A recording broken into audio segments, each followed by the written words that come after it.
So hello everyone, welcome back to another renegade model video. और आज की इस वीडियो में हम लोग आपको बताने जा रहे हैं कि ये लड़की तुम लोग को याद होगी जिसके पीछे में जोई अंधा पागल हो चुका था क्योंकि वो शायद से मुर्दा है इसी वजह से। लेकिन जो भी हो, लड़की बहुत ज़्यादा सुंदर थी। तो इसी के रिगार्डिंग आज हम लोग को इसका खुलासा पता चलने वाला है और ये बहुत बड़ी तोप निकली, मतलब काफ़ी बड़े बाप की बेटी है। इस बारे में तुम्हें थोड़ी देर में पता चल जाएगा। तो चलिए आज की इस वीडियो को हम लोग बिना किसी देरी के शुरू करते हैं।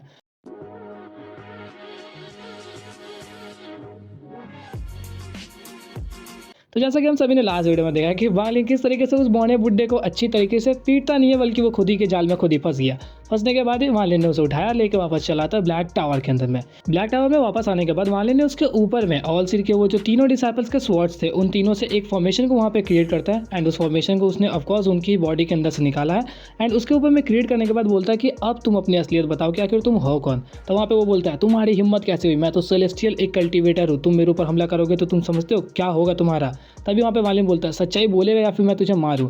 और वालिन ने वहाँ पे एक इल्यूजनरी पाम को क्रिएट कर लिया था उसके ऊपर में हमला करने के लिए। वालिन उसके ऊपर में सोल सर्च को इस्तेमाल नहीं कर सकता था क्योंकि भले ही ये मिड एसिडेंट लेवल पर हो, झूठा वाला ही, लेकिन स्टिल इसकी जो पावर्स है वो उन सभी गार्डियंस के मुकाबले थोड़ी सी ज़्यादा अलग भी है। तो वालिन अगर यहाँ पे सोल सर्च को इस्तेमाल करता तो शायद से उसे बैकलैश देखने को मिल सकता था, जिस वजह से वालिन यहाँ पे इस्तेमाल नहीं करता है, उसे डरा धमका रहा था। तभी सडनली वहाँ पे शूलिगु और मून ब्लेड भी उस ब्रश को लेकर चले आते हैं। वालिन को जैसे ये ब्रश मिलता है तो उसका ध्यान उस बुड्ढे से हट गया एंड इस ब्रश की तरफ में चला आता है। वालिन ने भी वहाँ पे कुछ गोल्डन स्टोन्स को क्रिएट किया एंड इसका ये जो गोल्डन स्टोन्स था वो उस बुड्ढे के मुकाबले काफ़ी ज़्यादा बेटर था, क्योंकि उस ड्रैगन रिवरिंग पाथ के अंदर में यहाँ पे उसने जो भी तरीके के स्टोन्स को सीखा था, उन्हें जब इन ब्रश से वो क्रिएट करता है ना, तो लिटरली वहाँ पे इतनी भारी मात्रा में सेलेस्टियल स्पिरिचुअल एनर्जीज इकट्ठा होना स्टार्ट हो जाती है कि तुम अंदाज़ा तक नहीं लगा सकते। उस बुड्ढे की आंखें वहाँ पे फटी की फटी रह गई। एंड इसी दौरान वहाँ पर वो ना एकदम अलग टाइप का एक सेलेस्टियल कल्टिवेटर लग रहा था। इस चीज़ को देखकर उस बुड्ढे की वहाँ पे फट के हाथ में आ गई, क्योंकि वो खुद को सेलेस्टियल कल्टिवेटर बोल रहा था और वालिन उससे ज़्यादा बेटर निकला। वालिन ने जब उस चीज़ का वहाँ पर ट्रायल ले लिया, उसके बाद इस बुड्ढे को बोलता है, सच्चाई बताते हो या फिर। तो वहाँ पर वो बुड्ढे ने डर के मारे बोला कि मैं बताता हूँ। जिसके बाद उसने बोला, मैं रिफाइनिंग फेदर्स सेक्ट से आता हूँ, मेरा नाम हुआंग यू है। मैं इस डिमोनिक स्पिरिट लैंड के ऊपर में घुसा था तब मेरे पीछे में कई सारे कल्टिवेटर्स ने हमला कर दिया था। जैसे मैं इसके अंदर में एंटर किया, मैं अचानक से एक केव में पहुंचा जहाँ पर मुझे कई तरीके के ट्रेजर्स मिले। तो वालिन ने बोला, कौन कौन से ट्रेजर्स तुम्हें मिले थे इन दोनों ब्रश और उस नेट के अलावा। तो वहाँ पर उसने बताया कि मुझे वहाँ पे 2 पोटली मिली थी, जिनमें से एक पोटली को मैं आसानी से एक्सेस तो कर पा रहा था, लेकिन दूसरी पोटली के ऊपर में अभी भी कुछ रेस्ट्रिक्शंस थे। एक के अंदर में मुझे सेलेस्टियल गार्डियंस बनाने का तरीका भी पता था, लेकिन उसके अंदर में वो पूरी तरीके से मैं उसे एक्सेस नहीं कर पाता हूँ। इसके साथ ही वालिन ने पूछा, क्या तुम्हारे पास में वो दोनों पोटली अभी भी है। तो उसने वहाँ पर बताया कि मेरे पास में दोनों पोटली तो नहीं है, लेकिन सिर्फ एक ही है, क्योंकि उस दौरान मुझे वहाँ पे एक सेलेस्टियल कपल मिला था जिन लोगों ने मुझसे उस चीज़ को छीन लिया। अच्छा हुआ कि मैंने दूसरे के ऊपर में अपना डिवाइन सेंस लगा दिया था, वरना शायद से वो भी छीनाया था। इसी बीच हमें पता चला कि वालिन फिलहाल उस पोटली को नहीं ले सकता, क्योंकि वो फिलहाल उस सेलेस्टियल नेट के अंदर में फंसा हुआ है और जैसे ही उसके अंदर से बाहर निकलेगा तभी उसे मिल सकती है। तो यहाँ पर वालिन ने पूछा, कितने दिन लगेंगे तुमको। तो उसने बताया कि 3 दिन। 3 दिनों बाद फाइनली अब वो पूरी तरीके से उस नेट से निकल चुका था। तो वालिन ने उससे उस पोटली को छीन लिया। छीनने के बाद ही वापस से वालिन ने उसे उस फॉर्मेशन में फेंक दिया जहाँ पर वो तीनों तलवार उसके ऊपर में लटक रही थी, इंक्लूडिंग शूलिगु और मून ब्लेड भी वहीं पर खड़े थे कि ज़्यादा अगर होशियारी की है तो हम उड़ा देंगे यहीं पर तुमको। जिसके बाद वालिन जब उस पोटली को एक्सेस करता तो उसके अंदर में कई सारे जेट्स थे एंड उनमें से कई सारे जेट्स ऐसे थे जिनको वालिन वहाँ पे समझ नहीं पाता, लेकिन एक ऐसा ग्रीन कलर का जेट था जो कि शायद से सेलेस्टियल एलिमेंट से नहीं बल्कि कुछ अलग टाइप का मटेरियल से बना हुआ था, जिसको वालिन खुद पहचानता तक नहीं, कभी जिंदगी में देखा तक नहीं था। वालिन ने जब उसे हाथों में पकड़ा तो एक अलग टाइप की वार्मथ उसे फीलिंग होती है। एंड जब वालिन ने अपनी कॉन्शियसनेस को उसके अंदर में सेंड किया तो उसकी आंखें फटी की फटी रह गई, क्योंकि इसके अंदर में किसी की मेमोरीज टाइप की चीज़ें थी। क्योंकि इसके अंदर में हम लोग को जो मोमेंट दिखाया गया उस दौरान मानो ऐसा लग रहा था जैसे कोई एक बाप अपनी बेटी या फिर बेटा को किसी चीज़ के बारे में बता रहा था, जहाँ पर एक पिता अपने बेटे से या फिर बेटी से कह रहा था कि तुम अभी अभी रेन सेलेस्टियल ड्रीम के सेलेस्टियल जनरल बन चुके हो, तो ये एक पिता का तुम्हारे लिए गिफ्ट है। इसके अंदर में पहला गिफ्ट था पेन ऑफ इमॉर्टल टच, जिसके अंदर में उसके पिता ने ऑलमोस्ट 12 सन्स को वहाँ पे कलेक्ट करके 12 तरीके के सिंबल्स को ड्रॉ किया था, जिसकी पावर्स बहुत ज़्यादा है। इसके साथ ही सेलेस्टियल कैप्चर नेट, इसके अंदर में एक अलग टाइप की सोल स्पिरिट है जिसकी खुद की इंटेलिजेंस है। एंड उसने बोला था कि तुम जब इससे मिलोगी तो तुम्हें बहुत ज़्यादा अच्छा लगेगा। इंक्लूडिंग थर्ड ट्रेजर के अंदर में रेन सेलेस्टियल स्वॉर्ड था। इसके साथ ही उस आवाज़ के अंदर में एक और चीज़ मेंशन मिली कि फादर ने तुम्हारे लिए एक सेलेस्टियल स्पेल को भी ढूंढा था एक अननोन प्लैनेट के ऊपर में। अभी तक मैंने इसको पूरी तरीके से वहाँ पर रिकवर नहीं कर पाया, क्योंकि इसके कुछ पीसेस अभी भी मिसिंग है, लेकिन स्टिल इसकी पावर्स तुम्हारे काफ़ी ज़्यादा काम आ सकती है। इस चीज़ को सुनकर वालिन के मन में बहुत ज़्यादा खुशी आती है, क्योंकि अगर ये सेलेस्टियल स्पेल निकला तो वालिन की लॉटरी लग जाएगी। जिसके बाद वालिन को पता चलता है कि यहाँ पे ये जो जेड है वो 3 हिस्सों में बांटा गया है। पहले के अंदर में ये सभी के सभी ट्रेजर्स को रखा गया था, दूसरे के अंदर में वहाँ पे उन सभी को जो सेलेस्टियल पपेट बनाने का तरीका होता है वो मेथड था, तीसरे के अंदर में ये सेलेस्टियल स्पेल था। वहाँ पर उसे ये पता चला कि उसके फादर ने इसके ऊपर में उनके ब्लड लाइन से एक रेस्ट्रिक्शन को क्रिएट कर दिया, जिस वजह से जब तक हमारी बेटी का खुद इसके ऊपर में नहीं गिरता तब तक ये एक्टिवेट ही नहीं होगा। और वाली ने जब वहाँ पे उस चीज़ को देखा तो उसने नोटिस किया कि यहाँ पे वो स्पिरिट शीट नहीं है, एंड उसने काफ़ी देर तक इस बारे में सोचा। तभी उसे याद आता है रेन सेलेस्टियल स्वॉर्ड कहीं तो सुना है मैंने। काफ़ी देर तक सोचने के बाद उसके दिमाग में चल रहा था किंग शुआन, एंड काफ़ी देर जब उसने सोचा तब उसे याद आता है एक लड़की जो कि मुर्दा है, उसके पास में इस तरीके के उसने रेन सेलेस्टियल स्वॉर्ड को देखा था, जिसके बाद उसका दिमाग पूरा घूम जाता है। उसने बिल्कुल भी एक्सपेक्ट नहीं किया था कि वो लड़की एक्चुअली में इसकी बेटी निकलेगी, इंक्लूडिंग इसका नाम किंग शुआन है। तो उसी दौरान उसे ये भी एहसास होता है कि कहीं इसके फादर का नाम किंग लिन तो नहीं, यानी कि सेलेस्टियल एम्परर किंग लिन। उसके बाद ही उसका दिमाग बिल्कुल घूमने लगा एंड वहाँ पे सोचता है, लेकिन टाइम बिना वेस्ट किए उसने उस फीमेल कॉप्स को वहाँ पे निकाल दिया। तुम्हें पता है वही हम लोग की जोई की लवर या फिर जोई उसका लवर जो भी, तो उस कॉप्स को उसने वहाँ पे निकाला एंड उसने सोचा कि अगर इसका ब्लड इस रेस्ट्रिक्शन को यहाँ पे तोड़ देता है मतलब ये हमारे सेलेस्टियल एम्परर की बेटी है। जिसके बाद उसने यहाँ पे एक छोटा सा कट लगाया उसके ऊपर में, खून को निकालने का ट्राई किया, लेकिन उसकी बॉडी की रिकवरी इतनी ज़्यादा फास्ट थी कि वो लिटरली कुछ ही पल के अंदर में वहाँ पे रिकवर हो जाता है। जिसके बाद वालिन के पास में कोई मौका नहीं मिला तो उसने यहाँ पर लिंग त्यान हो के स्वॉर्ड इंटेंट को इस्तेमाल करना पड़ गया उस लड़की के ऊपर में घाव को लगाने के लिए, एंड इसके बाद ही उसे एक बूंद खून मिल पाया। एंड जैसे वो खून उसे मिलता है तो उसने जब इस जेड के ऊपर में डाला तो वो रेस्ट्रिक्शन एक्चुअली में वहाँ पे ओपन हो गया, जिसके बाद वालिन समझ जाता है कि ये उसी की बेटी थी। इसके बाद वालिन ने उन ट्रेजर्स को तो ले लिया, इंक्लूडिंग वो जब उस पपेट वाले मेथड को वहाँ पे देखता है तो उसे पता चलता है कि सेलेस्टियल टीम के कल्टिवेटर्स उन लोगों से भी ज़्यादा बेहरम थे, क्योंकि उन लोगों ने जिस पपेट मेथड को वहाँ पे बनाया था वो एक्चुअली में सिर्फ और सिर्फ कल्टिवेटर्स के ऊपर में काम करता है, सेलेस्टियल कल्टिवेटर्स के ऊपर में नहीं। मतलब नॉर्मल कल्टिवेटर्स को ही वो लोग यहाँ पे पपेट बना सकते थे, इंक्लूडिंग इसके अंदर में 3 टायरिंग थी। जो लो ग्रेड का सेलेस्टियल पपेट था वो एक्चुअली में लेड एसिडेंट पर था। मतलब अगर वो लोग फर्स्ट स्टेप वाले को यहाँ पे पपेट बना देते हैं तो सेकंड स्टेप वाले को मीडियम ग्रेड में डालेंगे एंड थर्ड स्टेप वाले को क्या थर्ड ग्रेड के अंदर में। वाली इस चीज़ को सोच के वहाँ पे शॉक में जा रहा था, लेकिन उसने इस चीज़ को यहाँ पे छोड़ दिया। जिसके बाद वाली ने उस बुड्ढे के ऊपर में हमला किया एंड उसके माथे के अंदर से ओरिजिन सोल को निकाला एंड उसके साथ ही उसके ऊपर में वो जो जेड था ना जिसके मदद से वो मिड एसिडेंट का कल्टिवेटर बन गया, उस जेड को निकाल लेता है। उसकी बॉडी को उसने वहाँ पे पूरी तरीके से धाराशायी करके उसके सोल को उसी बादलों के अंदर में डाल दिया। जिसके बाद वालिन चला जाता है क्लोज डोर कल्टिवेशन के अंदर में, क्योंकि उसे इस सेलेस्टियल स्पेल को पूरी तरीके से मास्टर करना ही पड़ेगा, क्योंकि तुम्हें भी पता है सेलेस्टियल स्पेल कुछ ऐसी चीज़ है जिसके लिए लिटरली ऑल सीर तक बढ़ता है एंड वालिन के पास जितने ज़्यादा होंगे उतने ज़्यादा फायदेमंद। इसी दौरान हमें सीन दिखाया था फायर डिमन सिटी के अंदर में, जहाँ पे भरपूर मारकाट चल रहा है। 20 सालों से तकरीबन इन लोगों की लड़ाई चल रही थी और अभी भी चलता ही जा रहा है। इसी दौरान यहाँ पे 20 साल बीत चुके थे। वालिन के लिए कोई बड़ी बात नहीं है, वालिन ने वहाँ पे काफ़ी देर तक उस चीज़ को कल्टीवेट किया एंड इसी दौरान हमें सीन दिखाया जाता है कि वालिन वहाँ पे 20 साल नहीं बल्कि 50 साल बिता चुका है उस सेलेस्टियल स्पेल को समझने में। तभी हमें पता चला कि ये सेलेस्टियल स्पेल एक्चुअली में स्टॉप सेलेस्टियल स्पेल है। इसके अंदर की क्या एबिलिटीज़ है इस बारे में ज़्यादा वहाँ पर बताया नहीं गया, लेकिन इसको प्रैक्टिस कर पाना कितना भी आसान नहीं है, क्योंकि इसके अंदर में तुम्हें सेलेस्टियल स्पिरिचुअल एनर्जीज के साथ में कॉम्प्रीहेंड करने की ज़रूरत नहीं है, बल्कि कुछ अलग ही मामला है। एंड वालिन ने सेलेस्टियल स्लॉटर आर्ट को इतने सालों में अभी तक इतना ही समझा कि वो बस थोड़ा सा इसका हिस्सा को पूरा कर पाया। तो सोच लो ये तो एक लो ग्रेड का सेलेस्टियल स्पेल है, इसके अंदर में कितना टाइम लग जाएगा। जिसके बाद वालिन इसके अंदर में भरपूर टाइम लगाते लगाते 50 साल और बिता चुका था और इसी के साथ एंशिएंट डीमन के साथ में इसका जो अग्रीमेंट था उसको बस 10 साल ही बचे हुए हैं। जिस दौरान वालिन अभी भी कल्टीवेट कर रहा है एंड इसी दौरान वो जो बैटल था वो और भी ज़्यादा इंटेंस हो गया। मतलब वो जो fire demon city and sky demon city के बीच में लड़ाई हो रहा है वो तकरीबन 100 साल से चल रहा है एंड उन दोनों की हालत बहुत ज़्यादा ख़राब है, क्योंकि सब लोग ही मर चुके हैं ऑलमोस्ट। इसी दौरान हम लोग को पता चलता है कि वहाँ पे वो जो 7 बाकी के डिमन सिटीज थे उन लोगों ने इस चीज़ का मौका उठाया एंड उसके ऊपर में हमला करने के बारे में सोचा, जिस वजह से most of the sky demon city के जो भी सिटीज़ वगैरह थे वो सब हार चुके थे। सिर्फ और सिर्फ वो कैपिटल बचा हुआ था उस ड्रैगन लेक के पास का जिसको एंशिएंट डीमन प्रोटेक्ट करा था एंड वहाँ पे कोई भी नहीं घुस पा रहा था, इंक्लूडिंग फायर डीमन सिटी के अंदर में भी सेम सिचुएशन थी। लेकिन इसी दौरान कुछ कल्टिवेटर्स का ध्यान आता है सोल डिफाइनिंग ट्राइब के अंदर में कि एक अलग टाइप का ट्राइब यहाँ पे अलग टाइप की पावर्स को पोजेस कर रहा है, क्योंकि कुछ कल्टिवेटर जब इसके ऊपर में हमला करने का ट्राई किया तब वो बादल आसानी से लोगों को निपटा दे रहा था। एंड इस चीज़ को देखकर वहाँ पे सभी के सभी डीमन सिटीज़ तो नहीं, लेकिन सिर्फ वहाँ पे 2 डीमन कंट्री वालों ने उसके ऊपर में हमला किया, अपने वाइस कमांडर इन चीफ्स को वहाँ पे भेजा, इंक्लूडिंग 1 लाख डिमोनिक सोल्जर्स के साथ में। वो सभी इसके ऊपर में 2 तरफ से हमला करते हैं एंड इसके अंदर में हमें पता चला कि एक ठंडा डीमन सिटी से था और दूसरा हम लोगों का वाटर डीमन सिटी से, और दूसरा था नहीं बल्कि थी एक ब्यूटी थी। और मैंने एक्सपेक्ट नहीं किया था कि डीमन छोड़ो जाने दो, तो यहाँ पर वो जो थंडर डीमन कंट्री का वाइस कमांडर इन चीफ था उसने इसके ऊपर में हमला किया एंड वान लिन ने वहाँ पे एक प्रोटेक्टिव लेयर को ऑलरेडी क्रिएट कर रखा है जिस वजह से वो लोग इसके अंदर में घुस नहीं पा रहे थे। इसकी कल्टीवेशन ऑलमोस्ट अर्ली एसिड इनके पास में थी, तो इसने कई सारे पंचेस बरसाए और पीछे की तरफ में हट जाता है। जिसके बाद इसको बहुत ज़्यादा गुस्सा है एंड ऑफकोर्स इसकी पावर ज़्यादा थी जिस वजह से इसने कुछ मोमेंट बाद ही उस बैरियर को वहाँ पे तोड़ दिया। लेकिन इस दौरान तक वांग हुआ और वहाँ पे जो भी नागरिक थे उनकी फटी नहीं। और इस चीज़ को देख कर वहाँ पे वो जो वाटर डीमन सिटी वाली महिला थी ना, वो आराम से थी क्योंकि उसे शक हो रहा था कि ज़रूर यहाँ मामला अलग है, क्योंकि अगर इस तरीके के मिस्टीरियस फॉर्मेशन को कोई क्रिएट कर सकता है और अगर इसे कोई कंट्रोल कर रहा है तो उसकी पावर्स ऐसी होगी जिसके साथ में ये लोग तो नहीं भिड़ सकते। जिस वजह से वो चाहती थी कि ये थंडर वाला लड़े पहले मार खाए। एंड इस दौरान जैसे ही उस थंडर कमांडर इन चीफ ने उसके अंदर में एंट्री ली तो वहाँ पे हमें पता चलता है कि उसके अंदर में 50 किलोमीटर की दूरी तक सभी के सभी कल्टिवेटर्स बस पलथी मार के बैठे हुए, वो लोग कुछ नहीं कर रहे, इंक्लूडिंग यहाँ पे सभी जो डीमन सोल्जर्स उसके अंदर में एंटर किए उन लोगों के साथ में वो लड़ भी नहीं रहे थे। लेकिन इसी दौरान उसे नजर आता है एकदम सेंटर में एक ब्लैक टावर जहाँ पर 5 किलोमीटर के रेडियस में कुछ भी नहीं था, लेकिन उसके अंदर से एक अलग टाइप की ऑपरेसिव ऑरा फील हो रही थी। और यहाँ पे वो कुछ सोचे समझे, यहाँ पर थोड़ी देर वो बस कंफ्यूजन में ही था, तभी वहाँ से एक बैडास वॉक लेता हुआ ओ माय गॉड हम लोग का वान लिन बाहर आता है।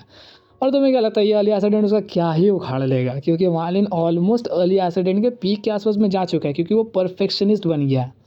उसे ज़्यादा टाइम नहीं लगता, उसने लिटरली कुछ ही मोमेंट्स के अंदर में से निपटा दिया। इसके साथ ही वहाँ पे 1 लाख डीमन सोल्जर्स का क्या हुआ मालूम नहीं, लेकिन इस मोमेंट को देख के वो वाटर डीमन सिटी वाली महीना भाग गई कि कहीं मेरा होता है ना शोषण ना हो जाए। जिस वजह से वो भाग तो रही थी, लेकिन वालिन क्या उसे भी जाने देगा, बिल्कुल नहीं। वालिन ने वहाँ पे उस तीनों स्वॉर्ड्स का इस्तेमाल किया जो कि हम लोग के ऑल सीर के डिसाइपल्स का था एंड उसकी वजह से आसानी से उसे भी निपटा देता है। तो इसके बाद ही हमें पता चला कि वालिन ने इन लोगों को तो निपटा दिया, जिसके साथ ही सोल डिफाइनिंग टाइप फिलहाल के लिए यहाँ पे सुरक्षित हो चुका है। इंक्लूडिंग वालिन का भी एक ही प्लान है कि वो सीधा जाएगा फायर डीमन सिटी के अंदर में, क्योंकि उससे एंशिएंट डीमन के साथ में जो अग्रीमेंट उसे पूरा करना है। एंड अग्रीमेंट सिर्फ 2 ही कामों का था जो कि वहाँ जाकर वो पूरा करेगा, थोड़ी देर में मालूम चल जाएगा तुम्हें। इसके बाद ही वालिन यहाँ पे अपने 1 बिलियन सोल फ्लैग को ले लेता है सोल डिफाइनिंग टाइप से, क्योंकि जितने ज़्यादा हमारे पास ट्रेजर्स होंगे उतने ज़्यादा बेटर होगा, क्योंकि लौंडा हमारा एंशिएंट डीमन से लड़ने आ रहा है। जिस वजह से वालिन ने यहाँ पे 1 बिलियन सोल फ्लैग को लिया एंड एक दूसरे रेस्ट्रिक्शन को क्लियर करके सोल डिफाइनिंग ट्रैप को वहाँ पर प्रोटेक्टेड कर दिया। इसके बाद ही वालिन पहुँच जाता है सीधा फायर डीमन सिटी के अंदर। वहाँ पर हम लोगों को पता चलता है सिर्फ इन 100 सालों के बीच में लाशें नजर आ रही है, खून की गंध आ रही है, सब जगह से पूरा ज़मीन लाल हो चुका है और सब कुछ है। यहाँ पर वालिन सोचता है कि एंशिएंट डीमन के ये जो भी रेमिनेंट्स वगैरह बचे हुए हैं ये सभी के सभी बहुत ज़्यादा बेरहम है। इन्हें घंटा फर्क नहीं पड़ता कि यहाँ के निवासी किस तरीके से रहते हैं, उन्हें बस खुद के कैपिटल को यहाँ पर प्रोटेक्टेड रखना है एंड मौका मिलते ही दूसरे को डिवोर कर लेना है। लेकिन वालिन को इन चीज़ों से बिल्कुल फ़र्क नहीं पड़ता, उसका जो अग्रीमेंट है वो उसे पूरा करेगा। जिसके बाद ही वालिन पहुंच जाता है उसके कैपिटल के अंदर में। वहां पहुंचने के बाद उसने साफ साफ वही चीज़ को देखा जैसा कि उससे एंशिएंट डीमन ने बताया था कि जैसे ही कोई भी सिटी हार जाती है तो वहाँ पे एंशिएंट डीमन खुद के आसपास के 5 किलोमीटर के अंदर में एक बैरियर को क्रिएट कर देते हैं जो कि बहुत ज़्यादा पावरफुल है। तो इस दौरान वालिन ने उस बैरियर को तोड़ने के लिए तुम्हें पता है क्या किया? उसने कुछ नहीं किया, अपने सेलेस्टियल स्लॉटर हार्ट को वहाँ पे एक्टिवेट किया, जिसके बाद ही वहाँ पे मरे हुए मुर्दे से लेके जिंदा कल्टिवेटर से लेके जो भी उस वॉर के अंदर में इंगेज थे उन सभी की बॉडी से वहाँ पर स्लॉटर एनर्जी निकलना स्टार्ट हो जाती है। इंक्लूडिंग हम लोग को यहाँ पे एक चीज़ डिस्क्राइब मिला कि कुछ ब्लैक रोब वाले कल्टिवेटर्स उसके अंदर में डोमिनेट कर रहे थे, उनकी भी बॉडी से निकले एंड ये सभी मतलब 1 लाख से भी ज़्यादा, वहाँ पे 100,000 लिखा हुआ था, हाँ 1 लाख से भी ज़्यादा स्टैंड्स ऑफ एनर्जी सीधा के सीधा वालिन की तरफ में एंटर करना स्टार्ट कर देती है। और वालिन के जब ऊपर में वो सभी एक साथ में इकट्ठा हुआ ना, मैसिव डिस्ट्रक्शन वहाँ पे नज़र आ रहा था। मतलब तुम लोग को मेरा चेहरा देखना चाहिए मैं क्या बोल रहा हूँ इस दौरान, क्योंकि वो बिल्कुल अलग टाइप का मोमेंट था और वालिन को पता था कि वो उस बैरियर को तोड़ने में उसे बहुत ज़्यादा पावर्स लगेगी, जिस वजह से वालिन ने यहाँ पे अपने सेलेस्टियल स्लॉटर हार्ट की पूरी पावर्स को यूज़ कर दिया। इस चीज़ को देखकर उस फायर डीमन सिटी का जो भी एंशिएंट डीमन था वो वहाँ पे बहुत ज़्यादा बौखलाया था। उसने बोला तुम्हें बीलू ने भेजा है ना। यहाँ पर वालिन को इसकी बातों से घंटा फर्क नहीं पड़ता। वालिन ने इस दौरान सारी की सारी सेलेस्टियल एनर्जीज को एक साथ में इकट्ठा कर लिया था और वहाँ पे वो जो सोल डिफाइनिंग टाइप के छोटे मोटे कल्टिवेटर्स यहाँ पे लड़ने के लिए आए थे वो लोग एक बार में पहचान लेते हैं कि ये हमारे एंसेस्टर है। वालिन ने वहाँ पे सभी को एक साथ में इकट्ठा किया और बोलता है ब्रेक फॉर मी। इसके बाद ही जैसे ही उसने उस सोल बैरियर को वहाँ पे पूरी तरीके से तोड़ दिया तो यहाँ पर वो जो एंशिएंट डीमन वहाँ पे नजर आता वो बहुत ज़्यादा गुस्सा हो गया। इसके बाद वो वालिन को मारने के लिए खुद के एक इल्यूजनरी फिगर को वहाँ पे क्रिएट करता है जिसके 2 सींग थे एंड मोस्ट प्रोबेबली मुझे लगता है कि सभी के सभी एंशिएंट डीमंस का हुलिया शायद से ऐसे ही था, 2 बड़े बड़े सींग, उसके बाद उनका कलर थोड़ा मोड़ा कपड़ा चेंज होगा, जैसे कि हमारा एंशिएंट गॉड का लाल बाल था। तो उसी तरीके से वहाँ पे एक इल्यूजनरी फिगर क्रिएट होता है, जिसके साथ ही उसने बोला कि मैं तुम्हें ज़िंदा नहीं छोड़ूंगा, और इसके साथ ही वालिन के साथ फाइट वहाँ पे स्टार्ट हो जाती है। वालिन वहाँ पे फाइट से पहले प्रिपेयर होता है। वालिन ने वहाँ पे 1 लाख अपनी स्लॉटर एनर्जीज को एक साथ में इकट्ठा किया एंड अपने लाइफ सील्स में क्रिएट कर देता है। तुम्हें पता है ना वो एनर्जी बैरियर जिससे वो खुद को प्रोटेक्ट करता था। इसके साथ ही वालिन ने वहाँ पे निकाल दिया उसका डेविल आर्मर। डेविल आर्मर जैसे निकलता है, इस चीज़ को देख के वो एंशिएंट डीमन पहचान लिया कि ये शैटर्ड डेविल का डेविल आर्मर है। इसके साथ ही उसने बोला भले ही तुम इस आर्मर को पहन लो, लेकिन तुम्हारे पास में डेविल हार्ट नहीं होने की वजह से तुम इसकी पूरी पावर्स को इस्तेमाल नहीं कर पाओगे। इसके साथ ही वालिन वहाँ पे ज़्यादा कुछ इसकी बातों का रिप्लाई नहीं करता, बल्कि सीधा उसकी तरफ में बढ़ना स्टार्ट कर देता है। इस दौरान तक वालिन उसके 1000 फीट के पास में बिल्कुल पहुँच चुका था, लेकिन वालिन का काम था उसकी तरफ में बढ़ना। वालिन की तरफ में जैसे ही बढ़ता है उसने उसकी तरफ में हमला किया एक इल्यूजनरी अटैक से, जिसके साथ ही वालिन ने इस चीज़ को रोकने के लिए वहाँ पे अपने सारे के सारे 1 मिलियन लाइफ सील्स को यूज़ कर दिया, जो कि सीधा उसके साथ में टकराती है एंड वालिन ने लिटरली उस चीज़ को रोक भी दिया। इसके साथ ही वालिन 100 फीट और भी ज़्यादा पास पहुंच चुका था। इसके बाद ही वहाँ पे एंशिएंट डीमन ने एक और हमला किया एंड यहाँ पर वालिन ने उस चीज़ को रोकने के लिए अपने डेविलिश आर्मर की सभी पावर्स को यूज़ कर दी, जिसके साथ ही इसका जो डेविल आर्मर था वो वहाँ पे पूरी तरीके से ख़राब तो नहीं होता, लेकिन उसकी डेविलिश पावर जो थी उसके आसपास में वो पूरी तरीके से ख़त्म हो गई, जिस वजह से वहाँ पे अब वो जो डेविल आर्मर की पावर्स है वो कम हो चुके थे। लेकिन वालिन यहाँ पर रुकता नहीं है, बल्कि वो और भी ज़्यादा आगे की तरफ बढ़ता जा रहा था। इस चीज़ को देखकर वहाँ पर वो एंशिएंट डीमन बोलता है कि आखिरकार बीलू ने एक काफ़ी अच्छे कल्टीवेटर को ढूंढ लिया, क्योंकि इस दौरान तक वालिन के मुंह से थोड़ा सा खून निकल चुका था, और वो खून जैसे वहाँ पे मिस्ट बनता है तो एंशिएंट डीमन महसूस कर पाता है कि इसके खून के अंदर में एंशिएंट गॉड की ब्लड लाइन है, जिसके बाद ही वो समझ गया कि बीलू ने काफ़ी एक अच्छे कल्टीवेटर को चुना है मुझे हराने के लिए। लेकिन वो कहता है कि इतने से तुम्हारा नहीं होने वाला, एंड वहाँ पर उसने काफ़ी तगड़े लैंस को यहाँ पे क्रिएट किया उसके ऊपर में हमला कर देने के लिए। ये लैंस इतना पावरफुल था कि लिटरली उसने यहाँ पे सारे के सारे स्लॉटर एनर्जीज को वहाँ पे ब्रेक कर दिया, इंक्लूडिंग वालिन को पीछे की तरफ हटने के लिए मजबूर कर देता है। लेकिन वालिन ज़्यादा पीछे नहीं हटता, बल्कि थोड़ा पीछे हटने के बाद ही वहाँ पे उसने फिर से डेविलिश आर्मर का यूज़ किया, इंक्लूडिंग स्लॉटर आर्ट, एंड इस चीज़ को वहाँ पे रोक देता है। इसे रोकने के बाद ही वालिन और भी ज़्यादा आगे की तरफ बढ़ा एंड लिटरली वो इस दौरान तक उसके 500 फीट के अंदर में जा चुका था।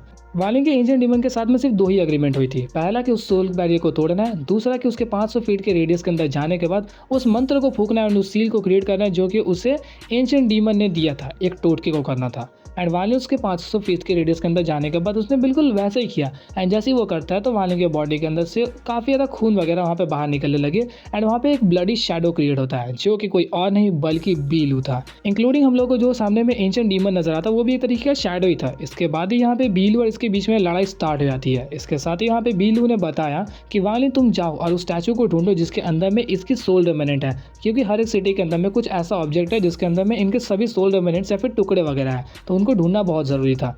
और तुम्हें पता होगा कि बीलू की जो सोल रेमिनेंट है वो उस ड्रम के अंदर में है, तो सेम इसका भी कुछ होगा। तो वालिन उसी दौरान उस डिमोनिक वैली के अंदर में एंटर करना स्टार्ट कर दिया, जहाँ पर एक्चुअली में उसका कुछ हिस्सा मिल सकता था। वालिन उसके अंदर जैसे एंटर करता है तो उसने देखा कि वहाँ पे एक स्टैचू है, तो स्टैचू के अंदर से काफ़ी सारी डिमोनिक स्पिरिचुअल एनर्जीज उसे महसूस हो रही थी, मतलब पक्का इसी के अंदर में वो होगा। इसके साथ ही वालिन उसके पास से पहुँचता उसको तोड़ने के लिए, लेकिन इसी दौरान उस स्टैचू के पास से ही एक काफ़ी तेज़ी से डिमोनिक स्पिरिचुअल एनर्जीज रिलीज होना स्टार्ट हो जाती है, एंड वो इस जगह पे कंडेंस होकर एक तरीके का अवतार बन गया जो कि ऑलमोस्ट वालिन जितना ही बड़ा था। और वो वहाँ पर डायरेक्टली एंशिएंट डीमन से पावर्स को ले रहा था, जिस वजह से इसकी पावर्स बिल्कुल कम नहीं थी। ये ऑलमोस्ट लेड एसिड के आसपास में था। हाँ, most of the demonic spiritual energies उस शैडो के पास में जो कि फिलहाल बीलू से लड़ रहा है, लेकिन स्टिल इसकी कल्टीवेशन इतनी ज़्यादा थी कि ये वालिन को आराम से पीछे धकेल दे। लेकिन वालिन ने सोच रखा था कि मौका छोड़ना ही नहीं है, जिस वजह से वालिन ने इसके ऊपर में काफ़ी तगड़े हमले तो किए, लेकिन जब ये अवतार इसके ऊपर में भारी पड़ता है तो वालिन ने वहाँ पर इस्तेमाल किया लिंग त्यानहो का स्वॉर्ड इंटेंट।